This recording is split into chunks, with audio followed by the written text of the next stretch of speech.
Welcome to Andy story. और सुनते हैं आज की कहानी। दोस्तों, मेरा नाम सोनू और मैं अपनी गाड़ी से रात के वक्त शहर जा रहा था। मेरे घर से शहर पहुंचने में तकरीबन 1 घंटा लग जाता था और उसी बीच में एक जंगल भी पड़ता था जो कि एकदम सुनसान और वीरान था। और मैं जंगल के अंदर बस जाने ही वाला था कि थोड़ी दूर पर मैंने देखा कि सड़क के किनारे एक लड़की खड़ी है और उसको देखकर कहीं से भी वो नॉर्मल लड़की नहीं लग रही थी। और दोस्तों, ये देखते ही मेरे तो पसीने ही छूटने लगे। पर जैसे तैसे कर मैं गाड़ी चला ही रहा था, पर इतने में ही पता नहीं कैसे पर मेरी गाड़ी रुक रुक कर चलने लगी। मुझे कुछ भी समझ नहीं आ रहा था कि अब मैं क्या करूं, इससे ठीक कैसे करूं। यही सब मैं सोच ही रहा था कि इतने में ही गाड़ी अब पूरी तरीके से बंद पड़ गई थी। अब मैं दोनों तरीके से फंस गया था।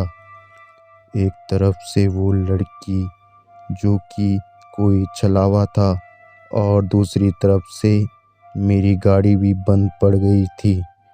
अब मैं पूरी तरीके से छलावे के जाल में फंस गया था।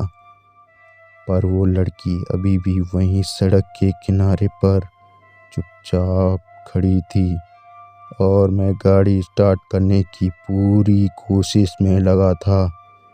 पर मेरी सारी कोशिशें फेल ही हो रही थी।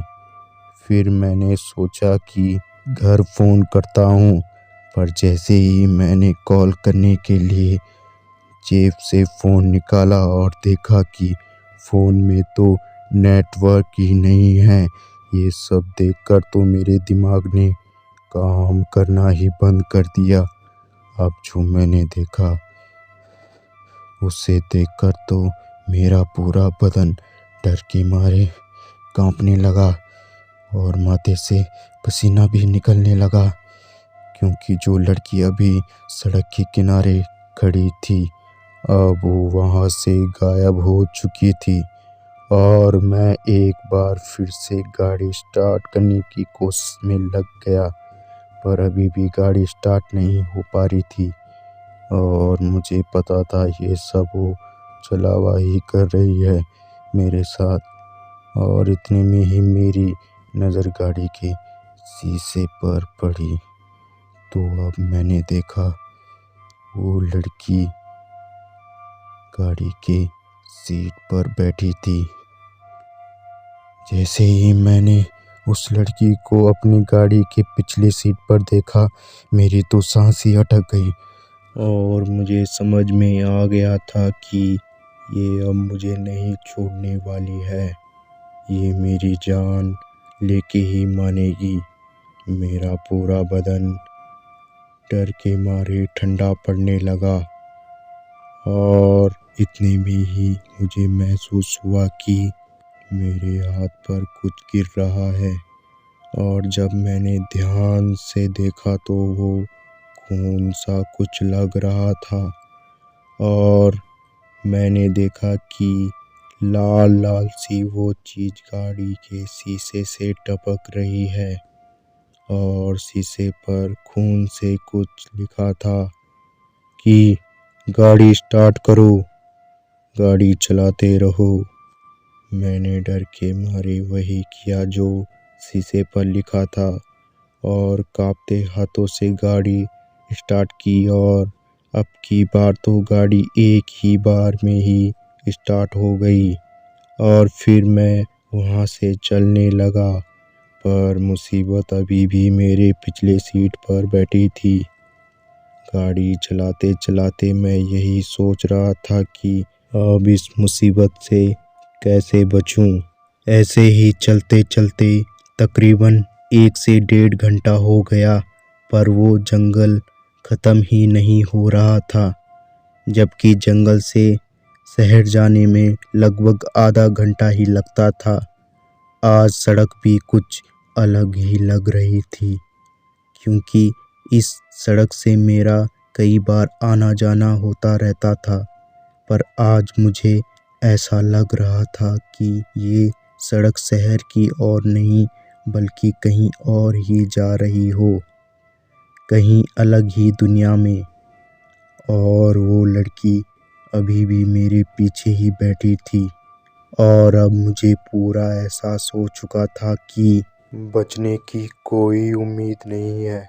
बस मैं यही सोच रहा था कि इसने अभी तक मुझ पर हमला क्यों नहीं किया। फिर मुझे लगा कि शायद वो किसी चीज़ का इंतज़ार कर रही हो। अभी जिस छलावे के जाल में मैं फंसा हुआ था, वहाँ से बचने का कोई भी सवाल ही पैदा नहीं हो रहा था। मैं सारी उम्मीदें खोकर बस गाड़ी चला रहा था और इतने में ही अचानक से मेरे फ़ोन पर हनुमान चालीसा बजने लगी। हनुमान चालीसा बजते ही वो लड़की ज़ोर से चिल्लाने लगी और दोस्तों, वो चिल्लाने की आवाज़ इतनी भयानक और डरावनी थी कि उसे सुन के मुझे चक्कर आने लगे और मैं बेहोश हो गया। जैसे ही मुझे होश आया तो सुबह हो चुकी थी और मैंने देखा कि मैं जंगल से बाहर हूँ। जैसे ही मैंने अपने आप को सही सलामत देखा तो पहले तो मुझे विश्वास ही नहीं हुआ, क्योंकि जो मेरे साथ कल हुआ था उससे बचना लगभग नामुमकिन सा था। अगर मैंने अपने फ़ोन पर हनुमान चालीसा की रिंगटोन नहीं लगाई होती तो मैं कल बच नहीं पाता। फिर मैंने भगवान का धन्यवाद किया और दूसरे रास्ते से सीधे घर चला गया। उसके बाद कभी भी मैं उस रास्ते पर नहीं गया। आज भी जब कभी वो मंज़र मुझे याद आता है तो मेरी रूह कांप जाती है।